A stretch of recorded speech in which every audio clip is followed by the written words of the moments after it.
ছোটবেলার অনেক অপছন্দের খাবার এখন পছন্দের তালিকায়। সেই তালিকা থেকেই আজ বানিয়ে ফেললাম মাছের মাথা দিয়ে গাটি কচুর তরকারি। প্রথমেই একদিকে গাটিগুলিকে সিদ্ধ করে নিয়ে অন্যদিকে মাছের মাথা ও আলুগুলিকে ভেজে নিতে হবে। সেই তেলেই শুকনো লঙ্কা, রাঁধুনি, গোটা জিরে ও তেজপাতা ফোড়নে দিয়ে দিতে হবে।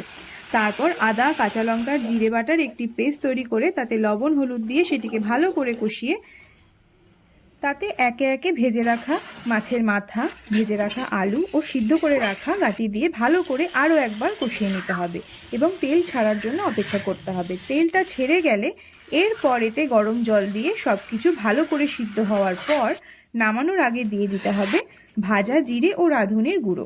স্বাদের ব্যালেন্স রাখার জন্য দিয়ে দেব সামান্য চিনি। ব্যাস, আর কি, তৈরি।